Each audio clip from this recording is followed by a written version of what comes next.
Tudo bem, pessoal? No vídeo de hoje, comentários sobre os 5 indicados ao Oscar 2021 na categoria de documentário em curta-metragem.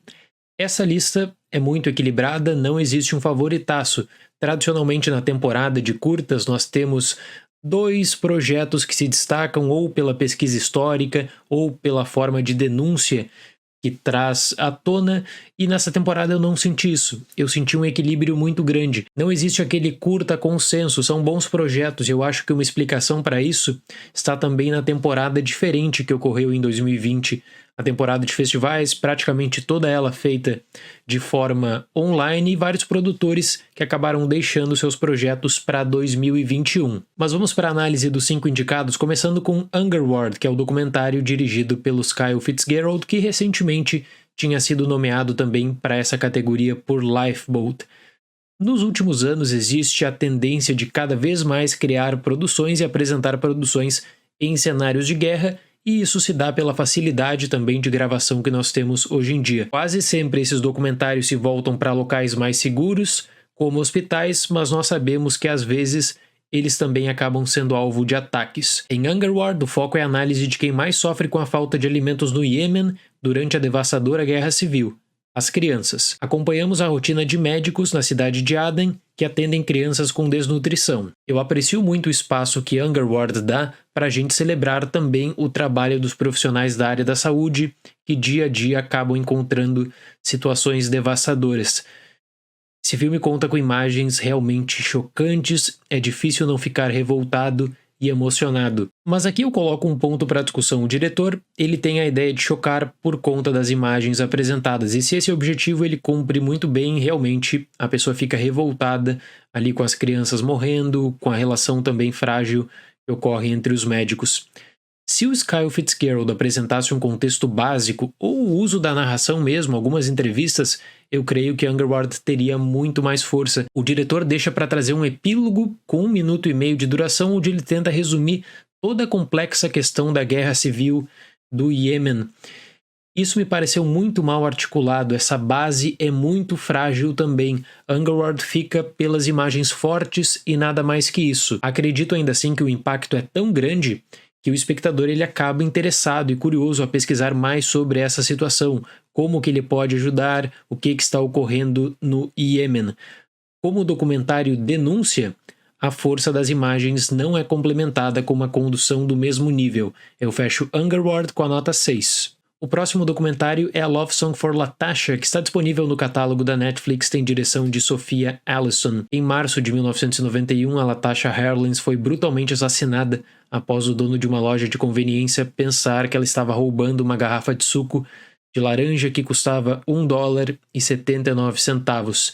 E a Latasha tinha $2 nas suas mãos. A sua morte causou, claro, uma grande revolta, causou uma ampla discussão sobre o racismo em Los Angeles, até a gente teria, os protestos em 1992. Enquanto os documentários que tratam sobre o caso exploram as imagens do que aconteceu naquele dia, a Love Song for Latasha tem outra proposta, a de lembrar um pouco sobre essa menina que teve a sua vida interrompida. A justificativa é simples e realmente faz sentido. As pessoas lembram da Latasha como aquela jovem que morreu por $1,79, mas as pessoas deixam de lado a sua vida, os seus sonhos, as relações, as suas amizades. Então, em 19 minutos, a ideia é de trazer um pouquinho disso, um pouquinho do cotidiano da Latasha até o fatídico dia da sua morte, a partir de relatos de pessoas que realmente gostavam muito da menina, pessoas da sua convivência.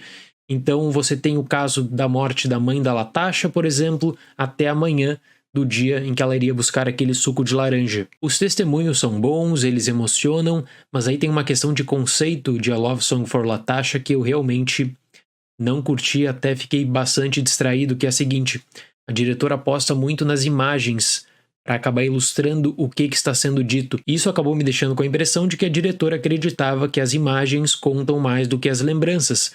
Junto disso, a gente tem efeitos também que, para mim, particularmente, não são justificáveis, como de, por exemplo, a tentativa de emular um VHS velho que não acrescenta muito à experiência. Eu gostei muito da iniciativa, eu acho que a ideia de tributo é extremamente válida, relevante e justa, mas eu não gostei da montagem, eu não gostei desse aproveitamento de cenas. Ainda assim, a história da Latasha é triste e machuca muito até hoje. Eu fecho a Love Song for Latasha com a nota 6. O terceiro indicado é A Concerto is a Conversation, que é dirigido por Chris Bowers e Ben Proudfoot. Faz parte da série de curtas do jornal The New York Times. A cada ano que passa, eles estão investindo muito mais também nesse tipo de projeto e estão conseguindo uma boa visibilidade. A indicação ao Oscar é uma prova disso. Acompanhamos uma conversa entre Howard Bowers com seu neto, o premiado compositor Chris Bowers, antes do seu concerto no Disney Concert Hall em fevereiro de 2020. Essa produção é o oposto perfeito de A Love Song for Latasha no que diz respeito de aproveitamento dos testemunhos, porque aqui você tem o Chris e o Horace olhando diretamente para a câmera e aí ocasionalmente existe um desvio para trabalhar com material de arquivo.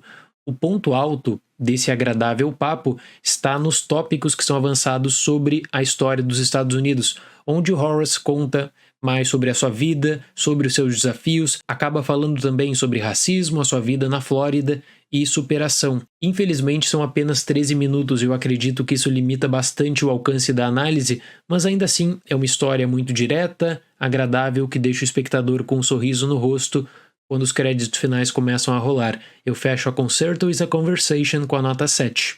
Vamos agora para Colette, que é dirigido por Anthony Giacchino. Se o The New York Times vem conquistando muito sucesso nos últimos anos com os seus curtas, o The Guardian também tem um projeto para apoiar diretores, para apoiar produções independentes em curta-metragem. Colette Marin-Catherine, de 90 anos, decide visitar o campo de concentração onde seu irmão morreu, na Alemanha. Junto de uma estudante de história, Colette conta sobre a sua vida e sobre a sua participação na resistência francesa. Colette tem 24 minutos de duração e a gente pode tranquilamente dividir a experiência desse curta em 2 momentos. Inicialmente nós temos quase que uma aula de história nessa interação da idosa com a jovem estudante, já que existe o trabalho com material de arquivo para dar um contexto sobre a Segunda Guerra Mundial, campos de concentração e também participação da resistência francesa. Logo depois, o que é explorado é o aspecto emocional, e quando a gente embarca para essa jornada, a gente já sabe que vai ser uma experiência marcante para as duas. É claro que a idosa tem um grande trauma na sua vida, a morte do seu irmão,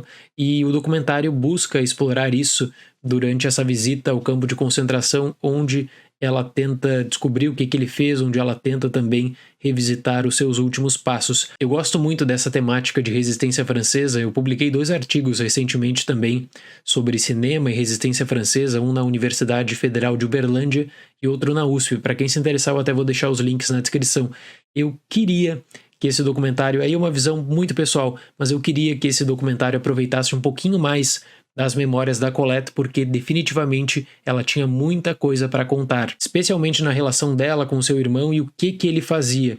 Então Colette serve bem até como registro histórico. É claro que o tempo acaba jogando contra em alguns momentos, e o Anthony Giacchino ele acaba preferindo, a partir de 12 minutos de duração, as lágrimas, a história. É um projeto que tematicamente me agrada muito, mas eu apenas tenho algumas restrições sobre o aproveitamento da dor. Nesse caso especificamente, tem uma linha do documentário que fala um pouco mais sobre isso também.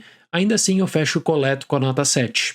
O último indicado é Do Not Split, que é o curta dirigido pelo Anders Hammer e apoiado pelo Field of Vision, que tem um catálogo extraordinário. É a terceira indicação que eles conseguem. É o projeto mais polêmico dessa temporada, ou pelo menos é o que mais trouxe problemas para a academia, já que por conta dessa indicação, a China ordenou para todos os seus veículos para que eles colocassem o Oscar em segundo plano nessa temporada, e pela primeira vez desde 1969, Hong Kong não transmitirá a cerimônia ao vivo. Acompanhamos episódios ocorridos durante os protestos que tomaram conta de Hong Kong em 2019. Desde a organização em convocação de jovens até o conflito com a polícia. O título se refere ao lema dos manifestantes naquele período. Eu gosto muito do trabalho de câmera do diretor. Ele está na linha de frente, ele não tem medo disso, ele consegue, portanto, trazer a pauta dos manifestantes e consegue também mostrar duras cenas com a violência policial e com os grupos pró-China. Você realmente sente a tensão dos dois lados e que esse conflito poderia ter uma consequência muito séria, especialmente para aqueles manifestantes que estavam desprotegidos. Isso não apaga o fato, no entanto, de que o Anders Hammer tem um olhar estrangeiro sobre aquela situação. Ele consegue trazer alguns tópicos extremamente relevantes. A questão histórica, China, Hong Kong, ele consegue trazer a questão da liberdade de expressão, os abusos policiais também, mas eu sinto que ele não conseguiu trabalhar de forma efetiva com nenhum desses tópicos por um simples motivo. Ele tinha material para um documentário de mais de 2 horas de duração, então ele se satisfaz com um contexto de algumas breves linhas soltas, e ele enxuga tudo isso em 35 minutos. Eu imagino a dificuldade no processo de edição, o que deveria entrar no documentário e o que seria deixado de fora. Isso afeta também a cronologia de Do Not Split, que definitivamente não é a das mais inspiradas. Vários eventos importantes de 2019 acabam sendo completamente ignorados, ou eles voltam em apenas uma que outra linha isolada nesse curta. A impressão final é de que Do Not Split é um bom complemento para quem já leu sobre aquela situação, mas como curta introdução ou para te explicar o que aconteceu em 2019, definitivamente não é uma boa opção. E eu digo isso até com muita tristeza, porque esse era o projeto que mais tinha despertado a minha atenção. Ele funciona bem ao mostrar a truculência policial, ao mostrar os manifestantes na linha de frente, os abusos que eles sofreram, mas ignora completamente o cenário político. Isso faz com que Do Not Split perca muita força. Em suma, o que o Anders apresenta aqui são episódios isolados dos conflitos em Hong Kong. Precisava de uma direção melhor, precisava, quem sabe, de uma narração bem mais ativa, precisava, quem sabe, de um auxílio de um acadêmico para explicar também sobre aquela situação, porque eu repito, o Anders é um estrangeiro. Mesmo assim, por conta das polêmicas recentes, esse curta vai ganhar muita visibilidade. Eu fecho Do Not Split com a nota 6. Certo, pessoal, assim como na categoria de curta animação, eu fiquei um pouquinho decepcionado com o nível geral da categoria de curta documentário. Acho que eles acabaram deixando opções muito melhores também na pré-lista. Muito obrigado pela atenção, até o próximo vídeo e tchau!